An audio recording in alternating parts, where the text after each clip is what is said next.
Opa, beleza? No episódio anterior eu falei sobre os meus jogos mídia física que eu tenho no Super Nintendo, fazendo um comparativo sobre as notas que existem aí nos sites de crítica, como Metacritic, GameSpot, IGDB, entre outros. E agora eu resolvi trazer para vocês uma versão do Nintendo Switch. Então eu vou fazer o mesmo processo, eu vou analisar todos os jogos que eu tenho mídia física, comparar a nota e dar a minha opinião sobre isso. Só que antes de entrar nesse processo, eu quero fazer aqui algumas pequenas correções, onde eu troquei ideia com dois amigos meus, o Fábio e o Fred. O Fred vocês já ouviram falar aqui, ele é lá do canal Covil do Fred, eu vou deixar o link dele aqui embaixo para você na descrição, sobre o Mario 2 aqui que eu citei aqui no primeiro episódio.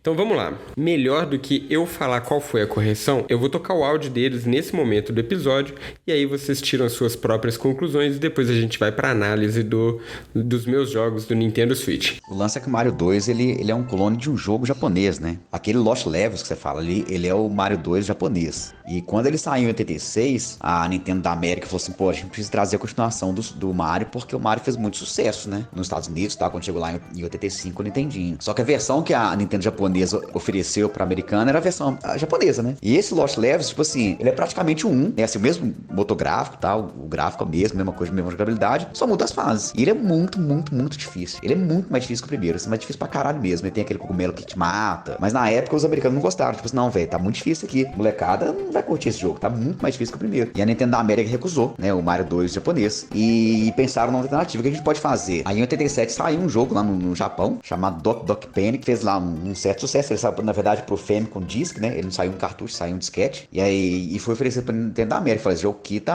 uma boa jogabilidade e tal. Só trocar os sprites. A Nintendo da América jogou o jogo, curtiu e decidiu trocar os sprites. No jogo tem 4 jogadores, né? 4 players e tal. Por isso na versão do americana você tem o Mario, Luigi, a princesa e o Toad, né? E aí foi essa versão que foi americana. E como ela é muito diferente do Mario, porque ele não é, originalmente ele não é um jogo do Mario, né? Ele é um jogo muito diferente, causou uma certa estranheza, né? Mas ele é um jogo muito bom de jogar. Eu gosto de jogar até hoje. Claro, é meu gosto pessoal. Aí é questão de não. Mas mesmo se você pensar assim, vamos pensar em jogo. Ele é muito bom de jogar até hoje. Ele é um jogo de plataforma muito decente. E muito superior a muitos jogos de plataforma da época. Ele não pode ser uma nota 68, sabe? Não faz sentido. Beleza, não vai ser 90 igual os outros. Ah, ok. Mas pelo menos um 80 você tinha que ser. Porque ele é muito competente, saca? Ele é muito competente. Você joga hoje e ele fala, caralho, ele é muito bom de jogar até hoje. Eu daria a nota maior porque aí é minha pessoal, né? Dito isso, vamos para a consideração que o meu amigo Fábio fez em relação ao Final Fantasy III.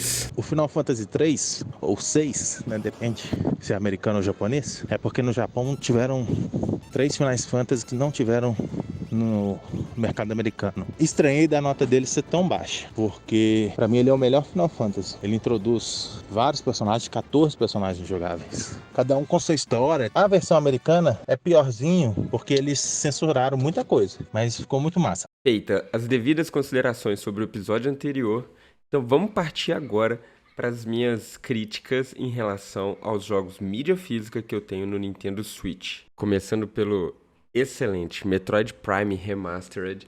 Eu adquiri esse jogo recentemente. Meu pai teve uma oportunidade de ir para a Europa esse ano e ele trouxe para mim num preço mais acessível que o brasileiro.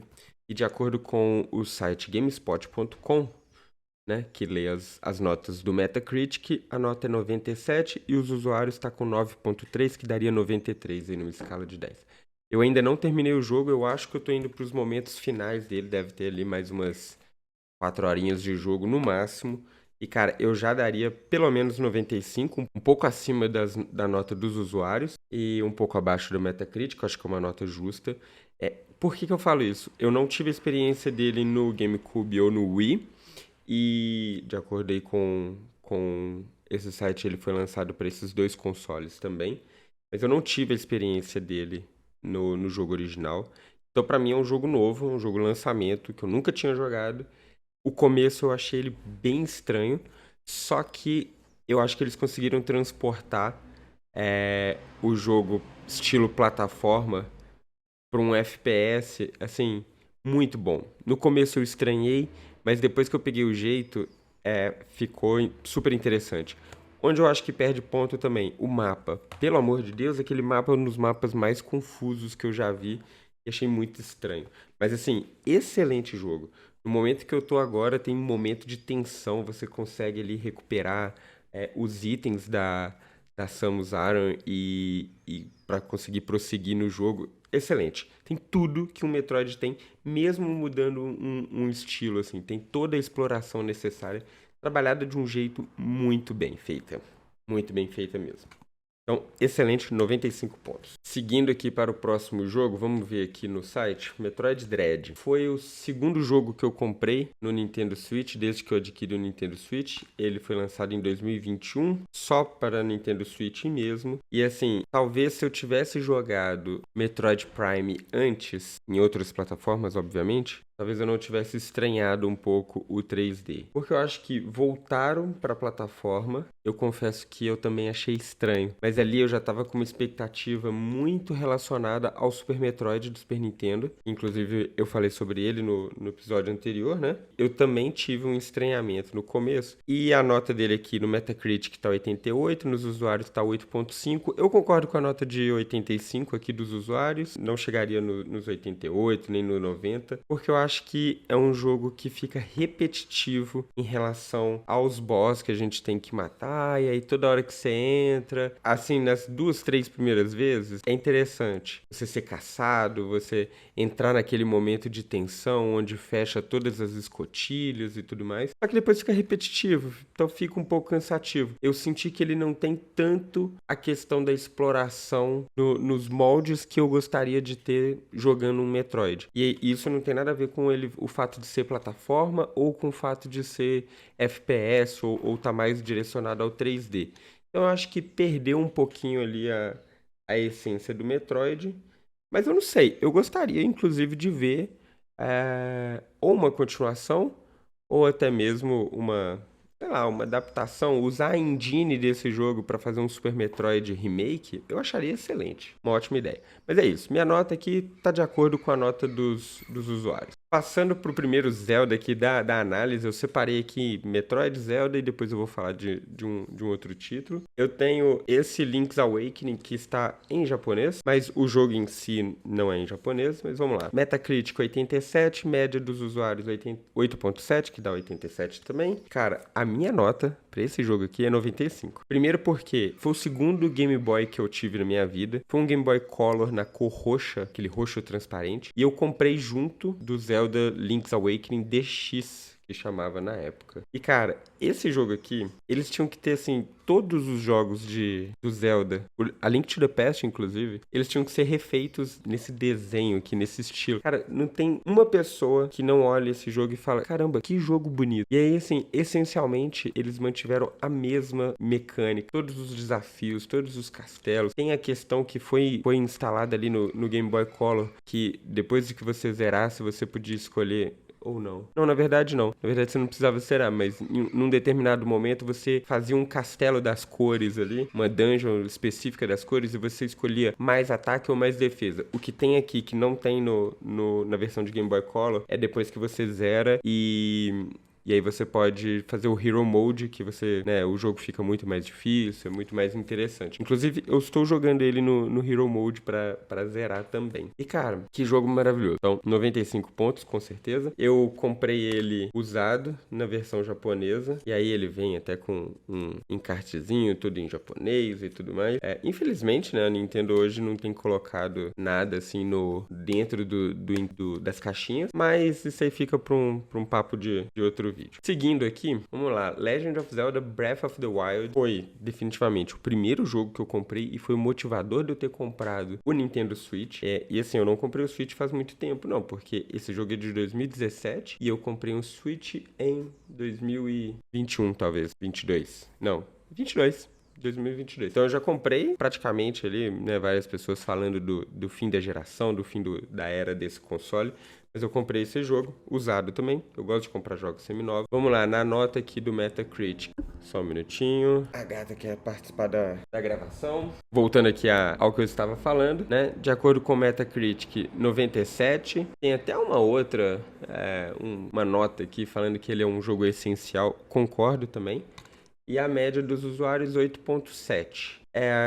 Cara, pra mim foi tão surpreendente essa mecânica nova no Zelda, e algumas pessoas preferem as clássicas, outras pessoas acabaram sendo apresentadas pro cenário de Zelda através do Breath of the Wild. E aí, cara, eu fico pensando assim, cara, é diferente, é inovador, mas assim, é um jogo excelente. É um jogo que sem brincadeira, eu devo ter jogado umas 170, 180 horas. Mesmo depois de zerar, eu ficava ali dando um rolezinho, né? Todo mundo ali. Já tava com as missões feitas. Eu falava, vou terminar todas as shrines. É um jogo que, assim, me incentivou a querer continuar a buscar, explorar o mapa ou simplesmente andar por aí. E aqui eu até faço uma pequena homenagem a um amigo meu, que é o Nicolas, que também tava jogando na época. E, cara, ele falou super bem do jogo. Foi um dos incentivadores, inclusive, de eu comprar o meu próprio Switch e tudo mais.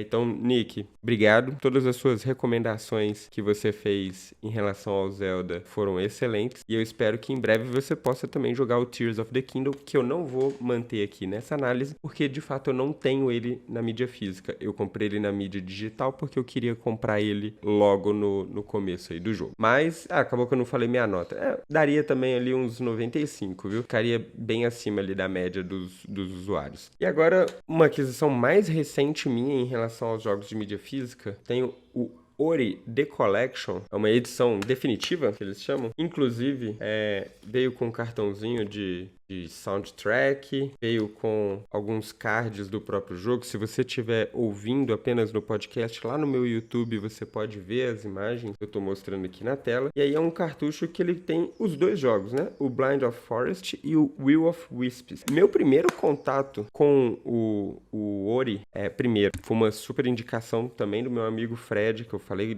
sobre ele no último episódio. Eu joguei ele no Xbox, né? Vamos ver. O primeiro jogo de 2020... Não, mentira. O primeiro jogo, Ori and the Blind Forest, tá com uma nota de 88, média dos usuários 87, né, 8.7. Eu daria 90, né? Puxaria ali a média um pouquinho, tá próximo ali do Metacritic. Eu achei um jogo, assim, excelente. Eu não joguei ele no Nintendo Switch até o final. Eu já tinha jogado numa época que eu tinha o Xbox, e ele tá disponível, se eu não me engano, ele ainda está disponível no Game Pass. E, cara, é um jogo que vale muito a pena. É um jogo de 2015, mas super bem feito. Eu fico pensando assim, quem jogou em 2015 e ficou esperando 5 anos pelo próximo jogo, eu acho que, assim, foram momentos difíceis. Porque quando eu já tinha os dois. Eu peguei o Blind Forest, joguei até o final, e no dia seguinte eu já tava jogando o Will of Wisps, que é incrivelmente bom também. Então, assim, aqui, né, eu subiria um pouco a nota, e passando pro Will of Wisps, que tá 90 e 8.3, eu manteria os 90, mas eu faço uma consideração que eu achei que mudou um pouco a mecânica ali do uso dos comandos, e aí no começo eu estranhei um pouquinho e tudo mais, mas eu acho que essencialmente falando, os dois jogos têm a mesma nota, a história é emocionante. Se você começa a jogar o Blind Forest e não se emociona, você tá, sei lá, morto por dentro, assim, sabe? Porque o jogo é muito bonito, o jogo, assim, você se envolve na história. Ele tá localizado em português, na versão do Game Pass e na versão do Ori, eu joguei ambos em português também, com legendas em português. Isso é muito bom também pra nossa jogatina, né? Eu acho que melhora muito a experiência. Então, pessoal, é isso. Eu espero que você tenha gostado dessas análises que eu trouxe aqui em relação aos meus jogos mídia física. Minha intenção agora é fazer uma também com os jogos de PS4 que eu tenho aqui. Se você não sabe, eu tenho um PlayStation 4 que eu comprei exclusivamente para jogar Last of Us, mas agora eu estou explorando aqui alguns outros títulos. Então, se você gostou desse episódio, deixa sua curtida aqui, seu like, se inscreve, seja no Spotify ou seja no YouTube. Esse conteúdo está disponível nas duas plataformas. E a gente se vê no próximo episódio ou no próximo vídeo, no próximo podcast, o que você preferir aí de acordo com a sua plataforma de preferência, beleza? Tá, um abraço e até a próxima. Tchau, tchau!